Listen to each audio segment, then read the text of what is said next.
Welcome to Cupside Commentary, your sideline seat to the Women's Rugby World Cup, a record-setting event. At the detriment of our sleep schedules. I'm James, the host of UCFM. And I'm Bonnie, current player at the ACT Brumbies. This podcast is about previewing and recapping every game in the 2025 Women's World Cup. This is looking to be a historic World Cup with record-setting attendances, and we want to take you through the full journey. So, this podcast, we're really, really lucky because we actually have a current ACT Brumbies player, as Bonnie just announced. She's in off-season at the moment, playing sevens. Yeah. But we have an amazing perspective in her, and she has a inside scoop of the Australian rugby women's circumstances and the players, and she knows a couple of them. So we might be lucky enough to get some guests later on. Fingers crossed. Yeah. But everyone who's listening is really lucky to have such a experienced host, Thanks. I would say. But yeah, this is a weekly podcast where we'll be going over all the games and giving you a quick preview of the teams going into it, especially because we understand that this Women's World Cup is reaching a whole new audience. Incredible. It is, and a lot of people just aren't quite aware of the global standings and how each team is going. So we'll give you a preview into each team and to each game, and we'll also be going over all the games that are played, telling you the biggest things that happen, because we understand it's a bit hard to get up at 1 in the morning or 4 in the morning to watch some of these games. Yes, so we'll be taking that under our wings, and I don't think we'll be sleeping much this weekend. Next 5 weeks, our sleep's a bit rough. But yeah, we'll be bringing you all the biggest headlines from England and informing you guys on everything you need to know about the Women's World Cup. So this World Cup, Australia sits in Pool A alongside England, Samoa, and the US, probably the toughest pool from my understanding. Yeah, I'd have to agree. So our Wallaroos are going to have to fight hard, but how are they going coming into the tournament? They've had a rocky year, not one of their best years in terms of preparation for a World Cup.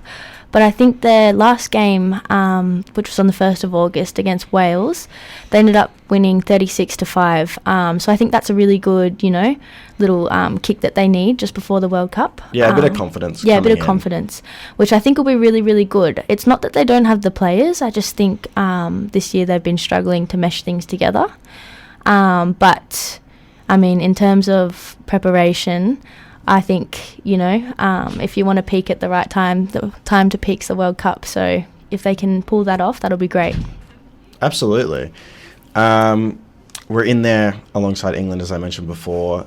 England coming runner-up in the last World Cup and now seeming to only be getting better. A home World Cup for them will be massive. Yeah. I'm sure heaps of those fans will be there just for them. So definitely favourites coming in. Yeah, definitely. I think, like you just said, they're going to have a fire under their belly after just coming runners-up at the last World Cup in 2022. They're two-time champs, 1994 and 2014, and 6-time runner-up out of 9 Women's World Cups. So, I mean, they are definitely the most experienced and probably going to be the hardest team to beat at home. So I think they'll be definitely an exciting watch. Their fullback is absolutely incredible. England, I don't know, they're going to be hard to beat, and the fact they're in our pool It doesn't make things easy for us, but obviously top 2 go through. So we look at the others, Samoa. They're a pretty decent, but not necessarily a front runner in our pool by any means. I think out of them in the US, I'd say that the US is probably a little stronger. Yeah, US is definitely stronger. I mean, US is sitting 10th and Samoa are sitting 15th. However, you never know with little nations like Samoa, the heart that they have when they play rugby. I mean, I play alongside some of the girls who are in that team, and they're just incredible individuals, let alone rugby players. So you never know quite what Samoa are going to pull off. And that's the beauty of like a tournament style anyways, is that all the time there's an upset here and there and it throws everything all over the place. And when you're traveling halfway, if not the whole way around the world in order to play in a tournament, you reckon you're going to give it your best shot. So Samoa, I think there's an opportunity there for an upset. I really hope it's not against us. No. Because if they do beat someone, that team will not be making it into the next stage. Yeah. But I think the big game or the big comparison of Pool A has to be Australia and the US. One of us have to miss finals. Yeah. The US coming fourth in the Four Nations. Yep. Just we managed to get a win there. A win against them in Canberra. Probably feeling pretty confident, but saying that they're high profile now. And look, coming into World Cups, teams are only going to train harder and they're going to get better. Yeah, 100%. I mean, it's like anyone says with finals footy, you never know what's going to happen because it's finals. I mean, a World Cup is an even bigger scale of that. You just never know what's going to happen. You never know what teams are going to put together because, you know, a World Cup means everything and it only comes along every so years and some people only get one chance. So, yeah. Absolutely. And looking at Pool B, we have another front runner, Canada, likely to top out Pool B. Extremely strong. Showed our Wallaroos that only a couple months ago. Yeah. That you'd have to put them up there 100%. with England. 100%. Yeah, I think Canada's the biggest one that people go really, but they absolutely are incredible. Who knew? Canada found their sport in rugby, in women's rugby. To be I exact. know. It's you wouldn't expect it. It's like I just said, it's the randomest thing, but they absolutely are amazing and technical. You watch them play; they put us they taught us a lesson when they versed us. It was Would you say that really that's cool. that's their strong point? Is their technique and their strategy rather than because obviously I know that in the men's we have some teams that are just physically bigger. Mm-hmm. Would you say that Canada's more of just a technical team? They definitely do have some big bodies and some strength, but yeah, they are very technical. And I think they play a little bit outside of the box, whereas our Wallaroos are trying to play a structured game, which, does work. You stick to your structure and it can work out. But I think Canada kind of explore a bit more. And on the technical side, it works out for them. It's actually a really cool game to watch. They play with a lot of confidence. Yeah, 100%. And it works out well for them. And alongside them is probably one of my favourite rugby nations, Fiji. Yeah. Such a beautiful style of rugby that they built up in Fiji, and I'm sure it has not missed the women by any means. No. Offloads, confident. If you want to talk about confident play, confidence that someone's going to be there right beside you and breaking the line. They love unstructured play. They absolutely love it. Versing them in Super Rugby, so just Fiji Jura, it is actually one of the most frustrating games because you just never know what they're going to do. You think you've made a tackle and next minute they're 20 metres behind you because they've got 2 offloads in the process of you tackling. It's ridiculous. And sometimes it's just, you can't defend against it. It's so cool though to watch. Amazing Fiji rugby looks impossible to beat because it's like you tackle them and before anyone can do anything else, the ball is already somewhere else. It literally looks impossible to defeat. Yeah. So I cannot wait to watch Fiji. That's probably my favourite team going into this. Mm-hmm. Scotland as well. I don't know too much about Scotland. To be honest, neither do I. But they're sitting at 8th, which isn't a bad spot to be, especially going into a World Cup. I do know that the furthest they've ever made it was, actually they haven't made it out of pool stages ever in a World Cup. So, it'll be interesting to see if they can now make it out of a pool stage this year. Well, in there with Wales as well, they're going to be pushing to basically get Fiji out of that second spot so they can get an opportunity because we're assuming that Canada's going to take top spot or at least going to make it in. So the hope, I would imagine, for both those teams is to apply as much pressure on Fiji as they can and sneak in. Yeah. So where are Wales placed? Wales are placed 9th. Oh, okay. So we've got some close competition there. Very similar to the men's, actually. I think in the rankings there. Yeah. But yeah, that should be exciting. European UK footy is always good. Yeah. Talk about well structured. I think that's where we see a lot of really well structured footy come from. Yeah.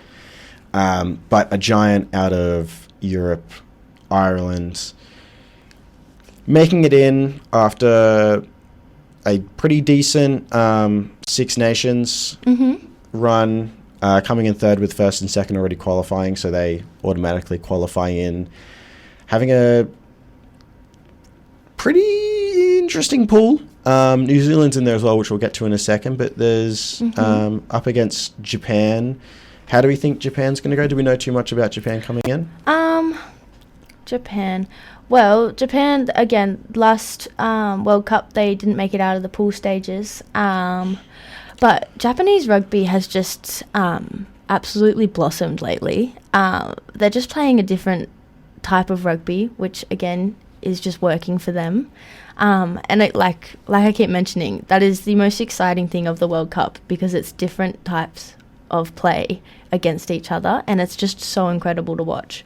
So I don't know, I think they'll be interesting because they do play such a fast-paced technical game, and I think they'll be definitely interesting to watch.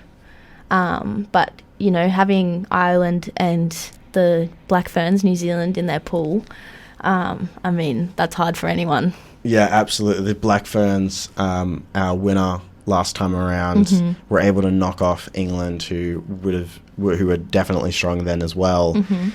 They know how to pull together a rugby team, don't they, New Zealand? Absolutely. They are incredible. And now pairing with a lot of their sevens girls, I mean, Georgia Miller in the back row, she has been absolutely incredible for the Black Ferns.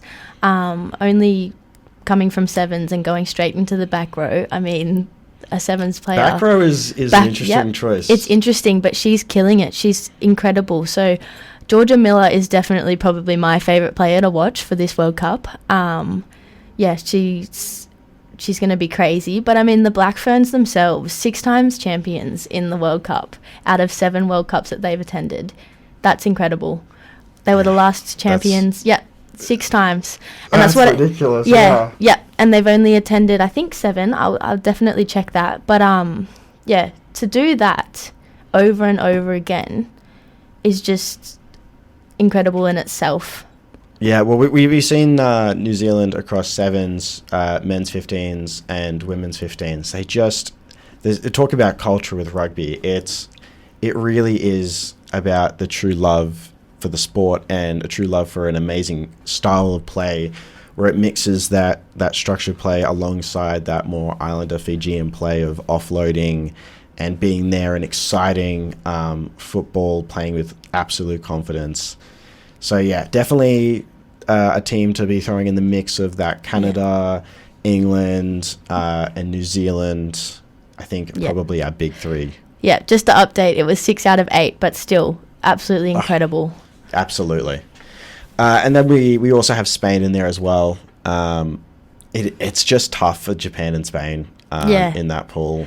Yeah, Spain obviously didn't participate in the last World Cup in 2022. But no, I think it'll be really exciting for them to get out there. They're sitting at 13th at the moment, so, you know, it's just exciting for them to get on the world stage. I think their biggest competition for them will be Japan in terms of getting a win in. But yeah, it'll be cool to see what they can throw together, because they're amazing in sevens. So yeah, absolutely. And you talk about them not playing last time. Another thing to bring up is that we actually have more teams this year. We're up to 20 from 16, if I remember correctly. No, we're just 16. Oh, we're up to 16. Oh, yes. Sorry. 16. I don't know how to count. My bad. How many did we have last time? I think it was only 12, but maybe I'm so wrong. It's an extra pool. Extra 4. Yep, extra pool.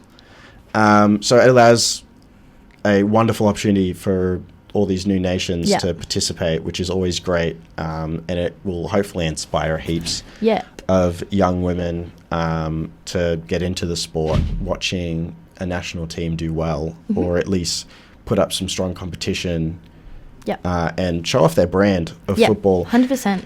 As we go into Pool D, where the front runner is probably France in there.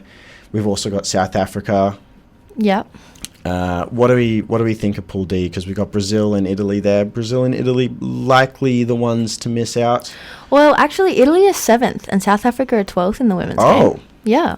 My So, bad. no, that's right. So Italy, I know, when it goes to women's rugby, you just think things are sometimes backwards, but they're, like, incredibly backwards. I mean, Italy have been killing rugby lately. They didn't make it past the quarterfinals in the last World Cup, but I definitely think they're a keen watch, the Italian girls.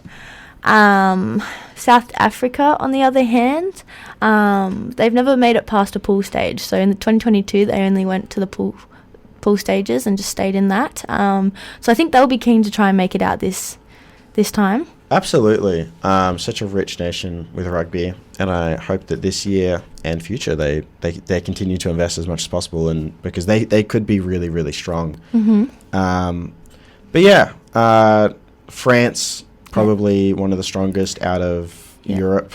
Definitely. They obviously last World Cup came off with 3rd place, so would we put them in with that Canada, England, and the Black Ferns as well to push for the championship? Yeah, 100%. I definitely think so.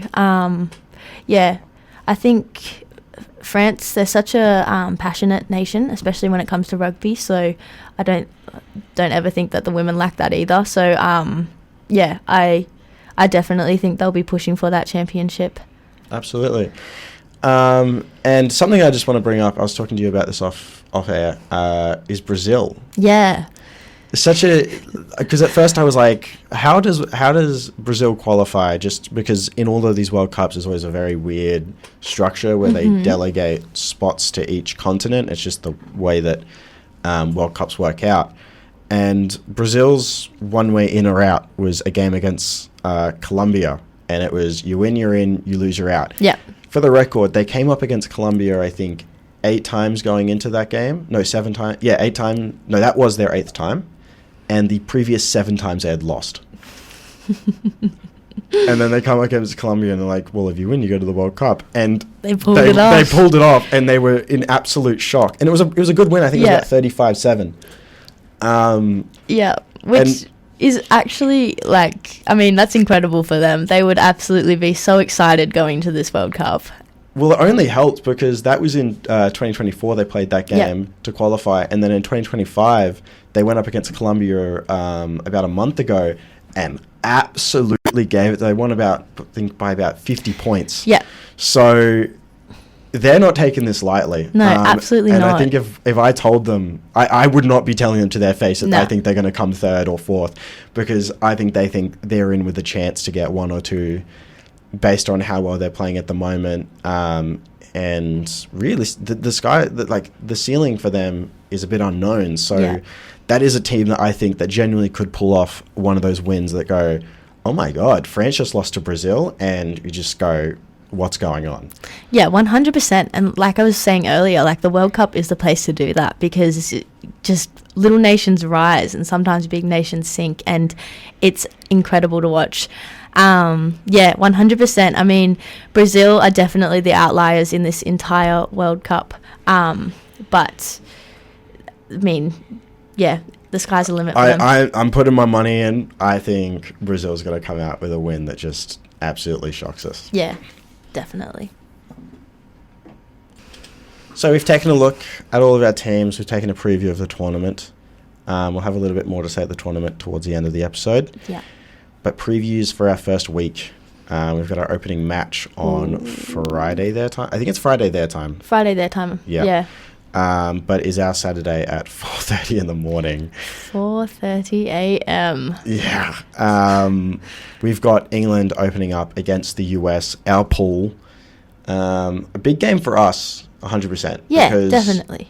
If England can put the US away, that guarantees us at least one loss for the US and an opportunity for us to get up on them.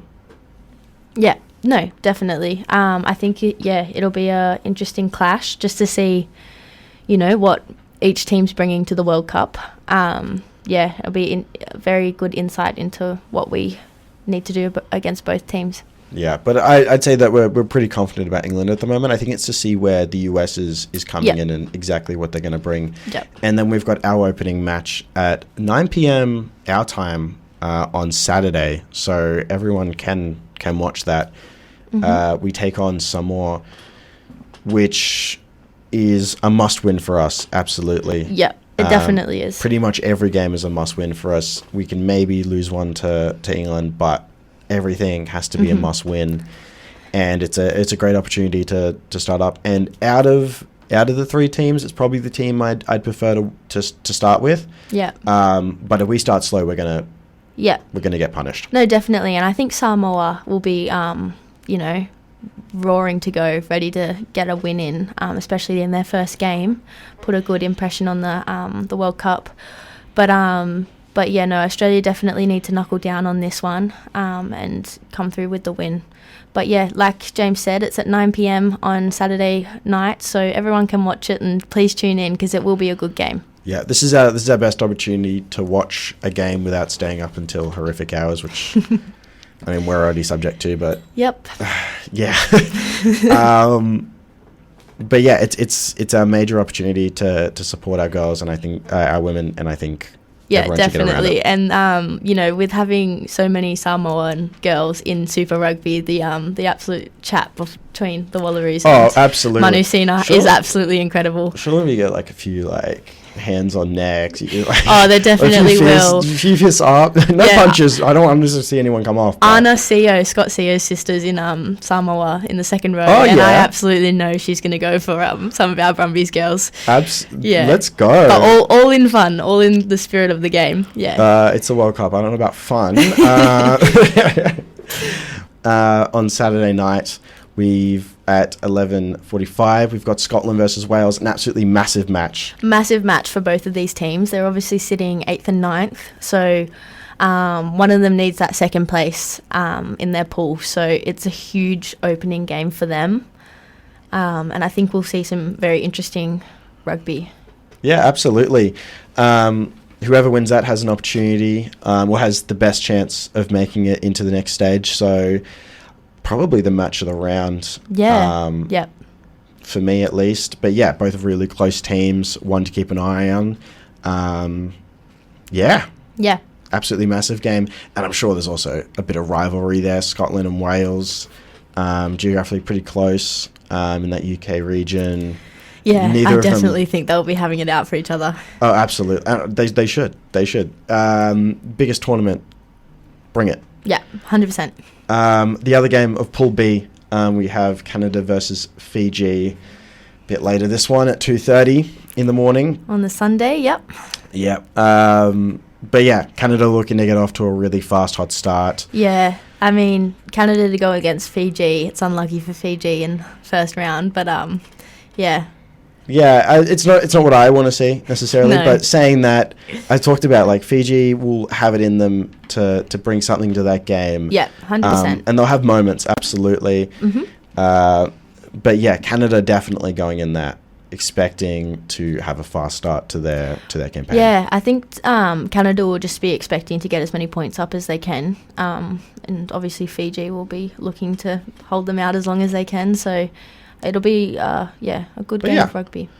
And then we look to Pool D. We have France versus Italy at 5:15 in the morning. So potentially people could watch it. But yeah, Pool D. This is a big game. Yeah, this is a big game. Who's going to come first, most likely. Yeah. In that pool. So also another game of the. I don't know. Maybe that's. There's a few games that could be. I still reckon that Scotland and Wales is probably my game of the round. Yep. Just because one of those guys does have to miss. Yeah. France and Italy. Obviously, one of these guys can definitely miss out on first and second. But whoever wins here definitely feels very comfortable going into the next few games and will have a lot of confidence. Yeah, definitely. I think France will be looking to put, their foot down on that one. But Italy, no teams. When you're all in the top 10, I feel like at that point anything can happen. Yeah, 100%. You're all professional sides, and whoever doesn't show up on the day, you get what you deserve. Yeah. But France, absolutely, want to get the win, want to feel confident. Yeah, definitely. Then we look to Pool C at 9 p.m. on Sunday, so an opportunity for us to tune in on that one. Ireland versus Japan. Yeah. What do you think? Well, I mean, yeah, it'll be tough because Japan will be looking to get that second spot, and obviously, in their pool, their second spot they probably want to take from Ireland.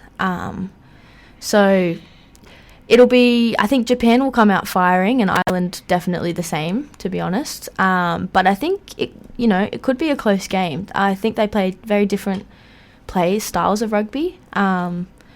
So it'll be interesting to see how Ireland, counteract Japan's,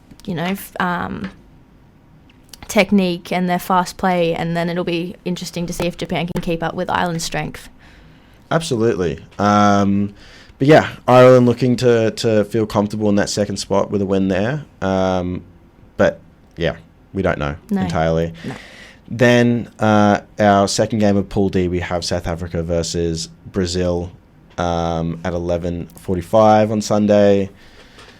This one will be a really interesting one. I think anything could happen with this game. Yeah, I'm really curious. I think obviously South Africa, I mean, we see it with the men's Springbok. They have so much heart, and it's the same with the women, just so much heart with rugby. But I think Brazil are just coming into this competition as such underdogs, and probably too with so much heart. Like, it's gonna be a battle. Absolutely. I'm actually really excited to tune in for that one. Yeah. Because we really don't know, come in like a dog and absolutely fight like it. Like, that's an opportunity that Brazil has. Yeah. As underdogs here. And I think that would be amazing if Brazil could force out a win there. Mm-hmm. But, yeah, no, that is seriously a game that could go in any and all directions. Yeah. And then we've got Pool C, our final game of the round, on Monday at 2:30 a.m. We've got New Zealand and Spain going up against each other. New Zealand. Oh, I mean, I feel for Spain on this one, I'll be honest. Going against New Zealand in your first game of the World Cup is just not what anyone wants, let alone Spain, who are definitely trying to push their weight to try and get, close to the top. So I feel for Spain in this one. But again, it'll be an interesting game. It'll be interesting just to see what Spain put up against New Zealand.